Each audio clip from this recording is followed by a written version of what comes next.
warahmatullahi wabarakatuh. Bismillahirrahmanirrahim. Alhamdulillahi rabbil alamin wassalatu wassalamu ala asyrafil anbiya'i wal mursalin wa ala alihi wa sahbihi ajma'in wa ba'd. Hadirin dan hadirat yang dirahmati Allah Subhanahu wa taala sekalian, insyaallah pada malam ini kuliah akan disampaikan oleh sahabat saya, saudara Al-Fadil Ustaz Hamdan bin Haji Abdullah, yang merupakan anak kepada Tuan Guru Haji Abdullah Pondok Lubuk Tapoh Pasir Mas. Jadi secara kebetulan dia datang atas urusan nak berjumpa dengan saya, jadi saya bagi laluan pada malam ini untuk beliau memberikan sedikit kuliah ataupun tazkirah kepada kita, sedikit pengenalan. Beliau adalah merupakan sahabat saya sejak daripada bangku sekolah lagi. Kemudian beliau melanjutkan pelajaran ke Jordan.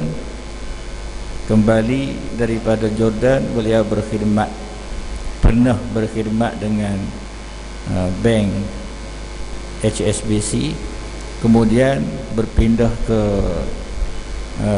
Ar-Rajhi, dan sekarang ni beliau merupakan pengarah urusan syarikat Al-Quds Travel yang menguruskan orang nak pergi umrah dan travel tempat-tempat yang lain. Jadi mudah-mudahan kita sama-sama mendapat manfaat daripada apa yang disampaikan, dan dengan ini segala hormatnya saya mempersilakan. Falyatafaddal mashkur.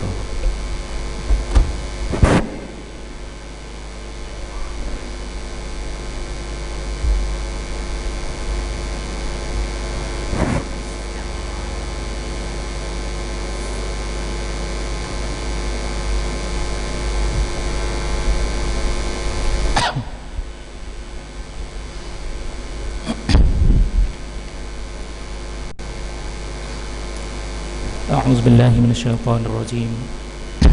بسم الله الرحمن الرحيم. الحمد لله الذي أحل البيع وحرم الربا وغفر لمن تاب وآمن وعمل صالحا. أحمده على إحسانه وأشكره على توفيقه وامتنانه. جعل في الحلال الغنية عن الحرام، ووعد من اتقاه أن يجعل له مخرجا. وأشهد أن لا إله إلا الله وحده لا شريك له، وأشهد أن سيدنا محمدا عبده ورسوله. اللهم صل وسلم وبارك على سيدنا محمد وعلى آله وصحبه أجمعين. أما بعد، قال الله تعالى في كتابه العزيز بعد أعوذ بالله من الشيطان الرجيم: وقضى ربك ألا تعبدوا إلا إياه وبالوالدين إحسانا إلى آخر الآية. أحييكم بتحية الإسلام، السلام عليكم ورحمة الله تعالى وبركاته. Yang saya muliakan sahabat saya Ustaz Bukhari, jawatan kuasa masjid, datuk-datuk, datin-datin, ustaz-ustaz, para ilmuwan, makcik-makcik, pakcik-pakcik, abang-abang dan kakak-kakak, muslimin muslimat dan dirahmati Allah sekalian. Saya alhamdulillah berterima kasih banyak kepada Ustaz Bukhari sebab memberi laluan pada malam ini. Cumanya peringkat awal ni rasa macam tak kena juga sebab datang ke kampung orang. Jadi menjadi adat kita bertandang ini, mudah-mudahan tuan-tuan dan puan-puan izinkan saya, bukan untuk mengajar tuan-tuan, tetapi untuk kita berkongsi beberapa ilmu. Mudah-mudahan ilmu itu memberikan manfaat kepada kita semua, terutamanya kepada diri saya sendiri yang bercakap, insya-Allah. Tuan-tuan dan puan-puan yang dirahmati Allah, Ustaz Bukhari kata saya daripada Kelantan, dan saya ni biasanya kalau nak bunyi Kelantan dah. Biasanya saya kalau bercakap lebih selesa dan Kelantan lah, sebab itu bahasa ibunda kita. Namun kita meraihkan bila kita datang ke tempat orang InsyaAllah saya cuba berbahasa biasalah. Mudah-mudahan bahasa saya itu mampu difahami. Mudah-mudahan orang yang mendengar ini mampu menyampaikan kepada orang yang tidak hadir, mana sebagaimana sabda Rasulullah, orang yang tidak hadir itu dengan hanya mendengar barangkali mereka itu lebih memahami apa yang kita bincangkan pada malam ini, insya-Allah. Tuan-tuan dan puan-puan yang dirahmati Allah, alhamdulillah kita pada malam ini diberikan peluang oleh Allah Subhanahu wa taala untuk berada di rumah daripada beberapa banyak rumah Allah Subhanahu wa taala, yang mana dengan masa yang singkat ini izinkan saya untuk berkongsi 2-3 benda dengan tuan-tuan dan puan-puan sebagai peringatan kepada diri saya sendiri dan juga kita semua. Bila mana kita menyebut diri kita ini hamba Allah Subhanahu wa taala, maka kita tidak dapat tidak lari daripada menghambakan diri kita kepada Allah Subhanahu wa taala, mencintai Rasulullah sallallahu alaihi wasallam, dan seterusnya berbuat baik kepada kedua ibu bapa. Mungkin malam ini untuk saya kupas ketiga-tiga aspek ini tidak memadai, tapi insya-Allah malam ini saya rasa ingin berkongsi dengan tuan-tuan berkenaan dengan 3 benda: taqwa Allah, hubbu Rasulillah, birrul walidain. Yang mana ketiga-tiga benda ini merupakan pelengkap kehidupan kita sebagai seorang hamba yang bergelar seorang Islam. Hidup kita ini tuan-tuan tidak lain dan tidak bukan adalah mencari mardatillah. Kita mencari keredaan Allah Subhanahu wa taala. Mudah-mudahan bila mana kita melengkapkan diri kita dengan 3 benda yang saya nyatakan tadi, boleh menjadikan kita seorang insan yang beriman dan juga bertakwa kepada Allah Subhanahu wa taala. Takwa Allah, sebagaimana Rasulullah sallallahu alaihi wasallam mengatakan di dalam beberapa siri khutbah, salah satunya apabila baginda ditanya oleh sahabat-sahabat. Dalam beberapa siri Rasulullah banyak memperjelaskan tentang takwa, tetapi yang famousnya yang biasa kita dengar daripada hadis Nabi, bila mana sahabat bertanya tentang takwa, jawapan Rasulullah yang ringkas sekali apa dia tuan-tuan? At-taqwa hahuna, at-taqwa hahuna, at-taqwa hahuna. Dia orang Arab ni tuan-tuan. Dari segi kita belajar bahasa Arab, bila mana diulangkan sampai 2-3 kali benda yang sama, disebutkan 2-3 kali, itu membayangkan betapa pentingnya apa yang dinyatakan itu. Begitulah Rasulullah sallallahu alaihi wasallam mengajar para sahabat. Bila mana ditanya berkaitan dengan takwa, antara jawapan ringkas yang Rasulullah berikan adalah at-taqwa hahuna, sambil baginda Rasulullah sallallahu alaihi wasallam menunjukkan tangan di dadanya. Maksudnya apa tuan-tuan? Takwa ni di sini. At-taqwa hahuna. At-taqwa ni di hati, di dada kita. Apa maknanya tuan-tuan? Maknanya benda yang kita tak boleh nampak. Bila kita sebut takwa itu benda yang kita tidak boleh nampak,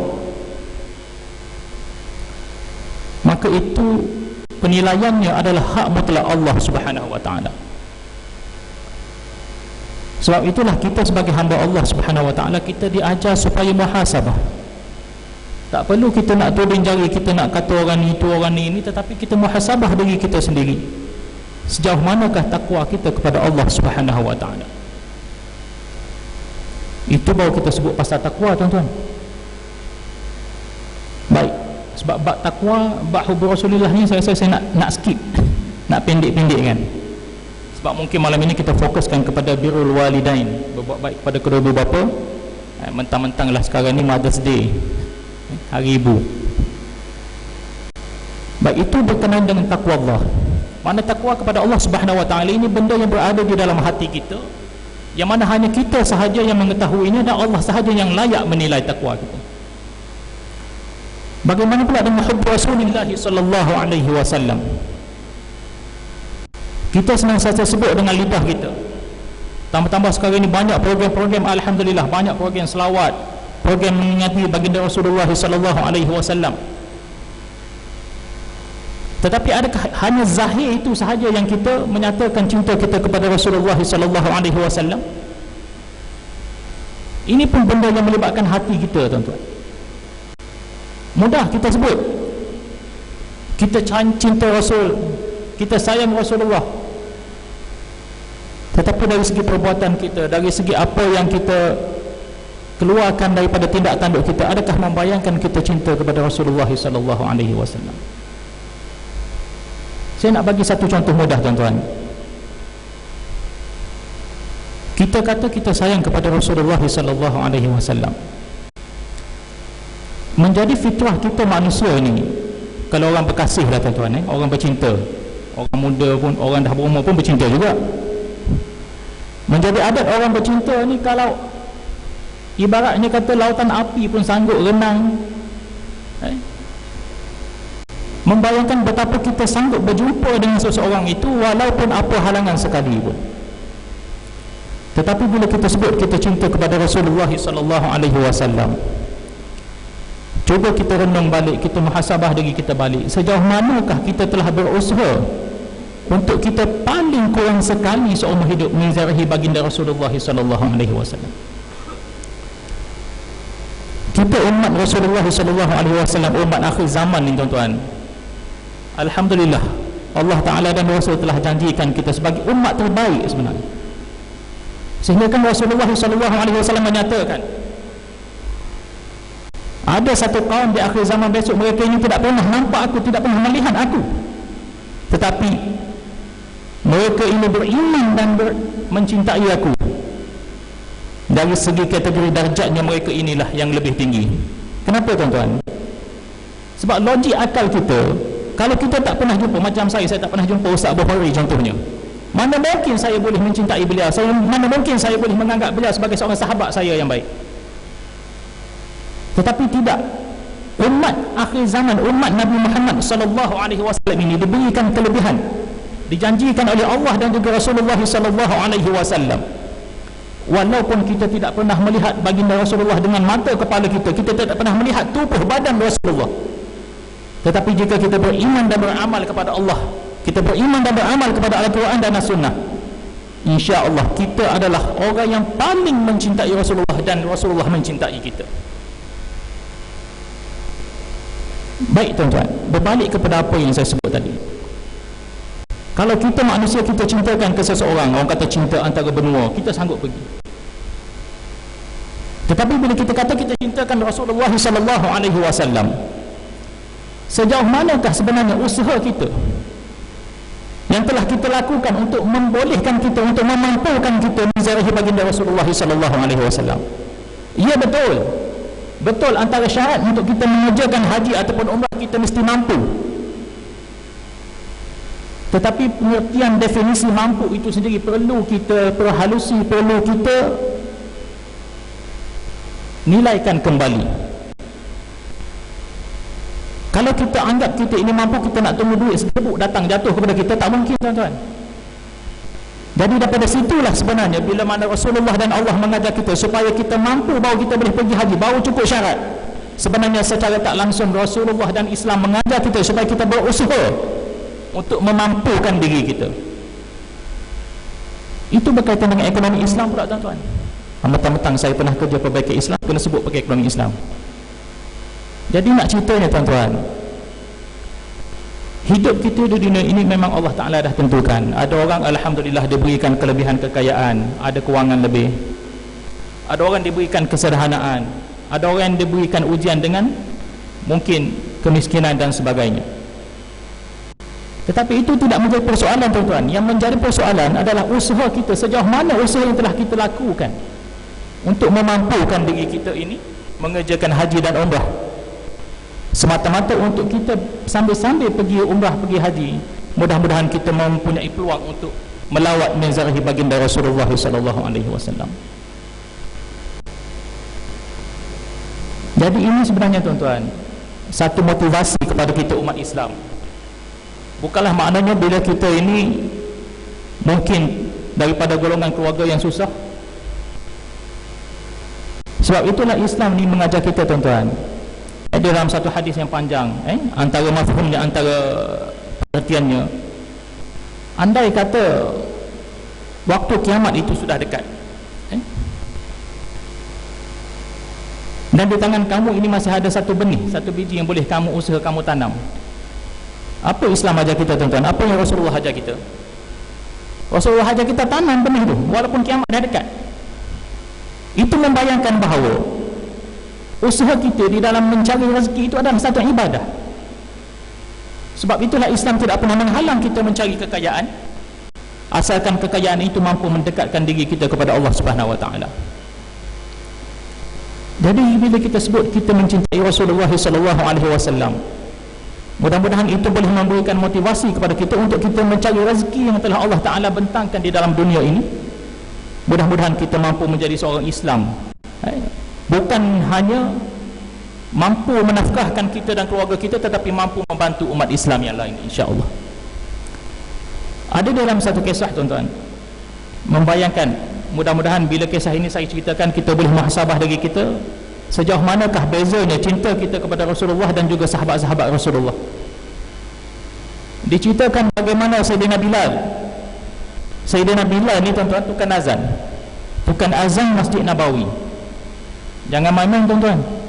Tukang azan ni nampak aja macam biasa, tetapi tukang azan inilah sebenarnya, setiap kali azan yang dilaungkan oleh setiap orang yang azan ini, laungan azan tadi disambut oleh para malaikat di langit dan di bumi. Cuma kita manusia di bumi saja, kadang-kadang dengan azan pun kita tak nak sahut. Dengan azan tak nak jawab balik azan. Tetapi azan yang dilaungkan, yang dikumandangkan di bumi ini disahut oleh malaikat di langit dan di bumi. Itu Sayyidina Bilal. Bila mana Rasulullah SAW meninggalkan kita, diwafatkan oleh Allah Subhanahu Wa Taala, Sayyidina Bilal ini dia jenis sensitif, ada sentimen sikit, ada rasa sentimental. Beberapa lama setelah Rasulullah SAW meninggal, Sayyidina Bilal ini dia tak boleh duduk di Madinah. Sebab dia kata, aku dah beberapa tahun aku orang yang sentiasa melaungkan azan di Masjid Nabawi ini. Setiap kali lepas aku laungkan azan, Rasulullah keluar daripada rumah dia datang ke masjid. Sebab rumah Rasulullah ni sebelah masjid je, tuan-tuan.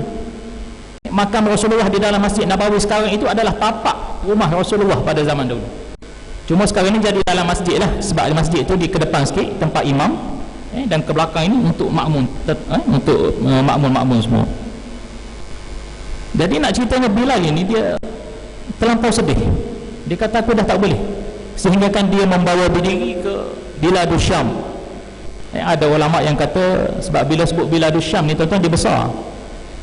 Dalam kitab-kitab tarikh Islam, sejarah Islam, bila kita sebut Biladus Syam, tanah Syam, sebenarnya dia merangkumi 4 negara: Jordan, Syria, Lebanon dan Palestin. Bila kita sebut negara Syam, sebenarnya 4 negara ini. Dan bila mana kita jumpa di dalam mana-mana kitab sejarah Islam menceritakan Nabi-Nabi, Rasul-Rasul banyak diutuskan di negara Syam, sebenarnya dikategorikan daripada 4 negara tersebut. Jadi Bilal ini dia berhijrah daripada Madinah, bawa diri, berkeluarga dan sebagainya. Sampailah beberapa ketika dia bermimpi berjumpa dengan Rasulullah sallallahu alaihi wasallam. Bangun je daripada tidur menangis beberapa kali, bukan hanya sekali, ada riwayat yang kata bahkan beberapa kali. Jadi isteri dia ni pelik lah, apa pasal ni tidur elok tiba-tiba terjaga nangis, macam kita lah. Tapi kalau kita bangun tidur menangis, tak kena sepak dengan bini sendiri dengan sini.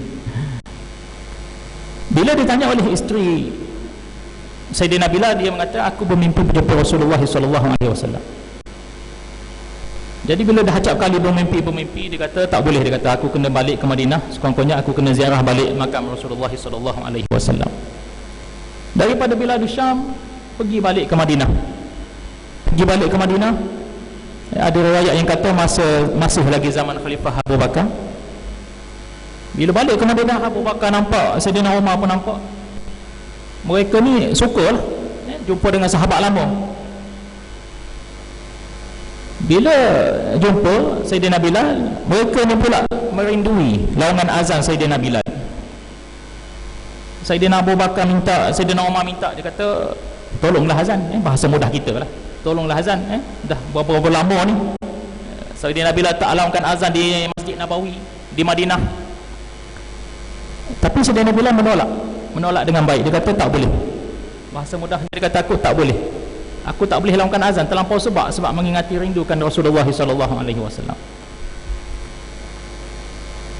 Tiba-tiba di satu masa datanglah cucu Rasulullah, Sayyidina Husain dan Hasan, datang berjumpa, memujuk Sayyidina Bilal supaya melaungkan azan.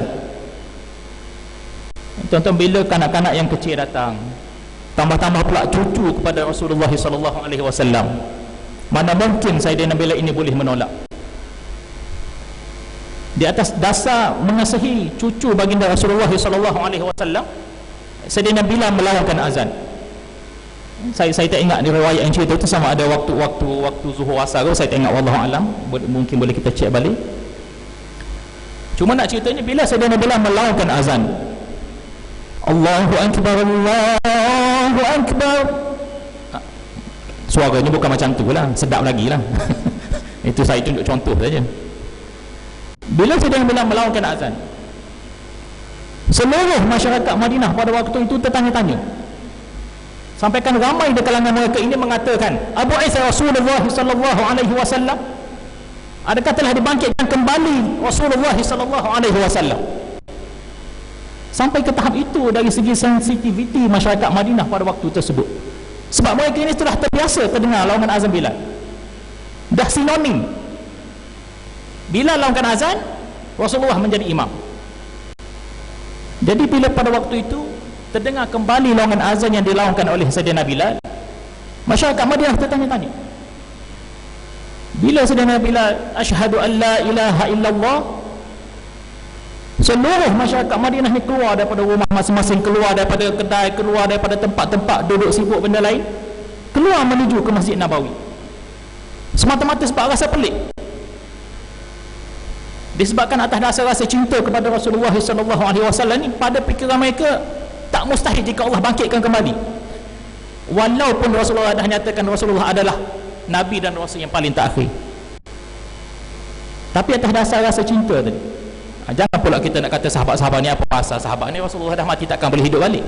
Bukan atas sebab tu, tetapi sebagai husnul adab kita dengan sahabat-sahabat, kita mesti menyangka bahawa di atas dasar mereka ini terlampau kasih kepada Rasulullah. Itulah menyebabkan mereka ini tertanya-tanya, adakah Rasulullah dah dibangkitkan kembali? Bila mana Sayyidina Bilal melaungkan azan asyhadu anna Muhammadar Rasulullah,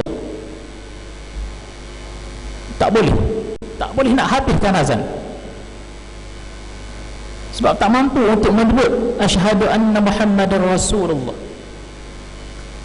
Disebabkan rasa sebab hati, rasa cintakan kepada Rasulullah, tak boleh nak habiskan azan. Jadi itu sahabat-sahabat, tuan-tuan. Itu hanya kita sebut berkaitan dengan azan sahaja, yang mana kita umat Islam kita kena yakin tanpa Rasulullah SAW mana mungkin kita pada hari ini mampu mengucap kalimah dua syahadah, yang mana kalimah dua syahadah itulah terkandung di dalam azan.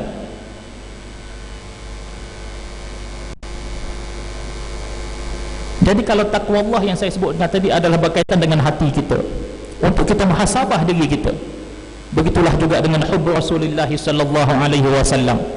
Mudah-mudahan bila kita mengingati, mencintai baginda Rasulullah SAW, mampu menjadikan diri kita ini sentiasa muhasabah diri kita. Tak perlu kita nak tuding, tak perlu kita nak tengok orang lain, cukup kita muhasabah diri kita dan keluarga kita, insya-Allah. Dan yang akhir sekali yang saya nak kongsi pada malam ini berkaitan dengan birrul walidain, berbuat baik kepada kedua ibu bapa. Sekarang ini kita duduk, semua orang duduk bising Mother's Day, Hari Ibu. Tak apa, benda elok, tak apa, alhamdulillah. Mudah-mudahan bila adanya orang duduk sebut Mother's Day ni, ada hikmah dia juga, tuan-tuan. Bila Mother's Day ni secara officialnya, secara orang kata secara rasminya disambut sekali setahun. Mudah-mudahan kita umat Islam ini berpandangan positif. Mudah-mudahan benda yang sekali setahun ini mampu mengingatkan kita kepada hari-hari yang berbaki. Mudah-mudahan hari-hari kita mencintai, menyayangi ibu kita. Cuma bila kita sebut ibu, dia mesti bergu, dia kena berpasangan dengan bapa. Tak boleh kita nak sebut ibu saja. Sebab itulah dia dalam ayat Al-Quran Allah menyatakan wa qadara rabbuka alla ta'budu illa iyyah wa bil walidaini ihsana. Dia ibarat bahasa Arab ni tuan-tuan, terutamanya bahasa yang Allah Ta'ala gunakan di dalam Al-Quran, memang dari segi balarahnya, dari segi bahasanya cukup tinggi tuan-tuan. Kalau orang belajar linguistik, orang belajar bahasa Arab, memang satu benda yang cukup tinggi. Mana mungkin Allah Ta'ala kaitkan di dalam satu ayat bila mana Allah Ta'ala sebut wa qadara rabbuka alla ta'budu illa iyyah, diteruskan ayat selepas itu wa bil walidaini ihsana. Kenapa tuan-tuan? Sebab membayangkan betapa pentingnya, kalaulah menyembah Allah Subhanahu wa Ta'ala itu satu benda yang paling penting di dalam hidup manusia, begitulah juga wabil walidaini ihsana, begitulah juga berbuat baik dengan kedua ibu bapa adalah satu benda yang paling penting. Sebab itulah tajuk yang saya nyatakan tadi, dah ikut martabat dia dah tuan-tuan. Taqwa Allah mesti nombor satu, hubbu Rasulillah sallallahu alaihi wasallam mesti nombor dua, dan birrul walidain, berbuat baik kepada kedua ibu bapa, mesti nombor tiga. Sebab itulah ulama-ulama tasawuf tuan-tuan, mereka ini amat teliti di dalam setiap aspek kehidupan. Contoh mudah yang saya nak bagi, contoh mudah adalah bab berdoa. Antara adab kita bila mana kita berdoa kepada Allah Subhanahu wa Ta'ala, Bismillahirrahmanirrahim, alhamdulillahirabbil alamin, kita memuji Allah Subhanahu wa Ta'ala, itu yang pertama. Yang kedua, kita selawat kepada Rasulullah sallallahu alaihi wasallam. Dan yang ketiga, jangan sekali-kali setiap kali kita berdoa kita lupa untuk mendoakan kedua ibu bapa kita tuan-tuan. Walaupun secara nampak mudahnya, nampak kasarnya, tak menjadi dosa, tetapi dari segi adabnya, jika kita tinggalkan doa kepada kedua ibu bapa kita setiap kali kita berdoa, macam mana kita nak membuktikan adab kita, betapa kasih dan cintanya kita kepada kedua ibu bapa kita di depan Allah Subhanahu wa Ta'ala. Saya tak cerita orang lain lah, saya sendiri tuan-tuan. Bila mana kita sudah berkejaya, alhamdulillah kita sudah ada kerja sendiri, apatah lagi kalau ibu bapa kita ni berada di kampung, kita pula berada merantau mencari di tempat orang. Kadang-kadang ibu bapa ini kita ambil mudah, Contoh mudah lah yang saya bagi tahu, kalaulah kita ni dah naikkan pangkat, orang yang pertama tahu kita dah naikkan pangkat bukan orang ibu bapa kita, kawan-kawan kita. Betapa banyak masyarakat kita sekarang ni, tanpa kita sedari, kita lebih mengutamakan orang lain daripada kedua ibu bapa kita sendiri. Jadi itu utamanya kalau ibu bapa yang berjauhan, utamanya untuk anak-anak kita yang masih muda ini, hubungi sentiasa ibu bapa kita. Hubungi sentiasa masa mana kita masih mempunyai peluang untuk kita sekurang-kurangnya bertanya khabar kepada kedua ibu bapa. Jangan kita menjadi sebagaimana yang Rasulullah SAW menyatakan bila mana sahabat bertanya siapakah golongan orang yang rugi, orang yang celaka. Bahasa mudahnya tuan-tuan, adalah orang yang bila mana dia berkesempatan untuk berbakti kepada kedua ibu bapa dia tetapi dia tidak lakukan. Maknanya dalam erti bahasa mudahnya, ibu bapa masih ada tetapi kita tidak ambil peluang untuk kita berbakti kepada kedua ibu bapa. Mudah-mudahan kita yang masih ada ibu bapa, insya-Allah, ataupun mungkin yang sudah tiada bapa, tiada ibu, macam saya dah tak ada ayah, dan saya amat terkilan tuan-tuan, saya tak malu untuk saya nyatakan, saya amat terkilan sebab saya tak mampu untuk berbakti lebih lama kepada ayah saya.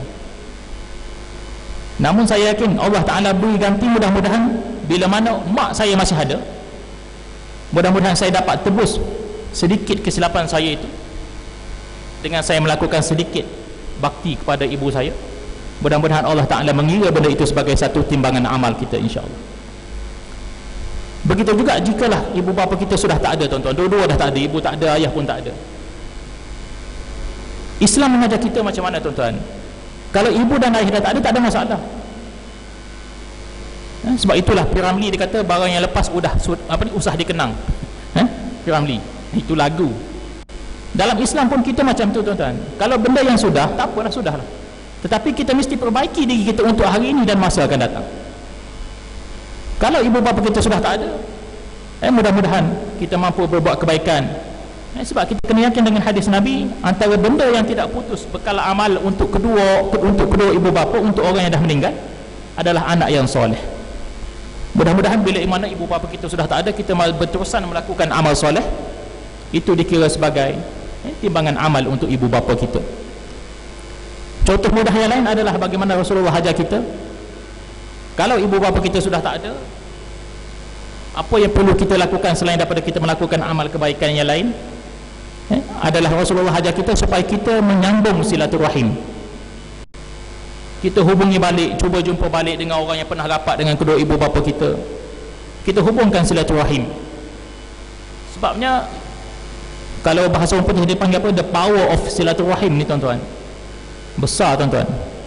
Sebagaimana yang Rasulullah janjikan, sesiapa yang menghubungkan silaturahim ini dapat tolak bala, dimurahkan rezeki, dipanjangkan umur. Jadi benda-benda macam ni lah yang kalau boleh kita cuba praktikkan di dalam kehidupan kita.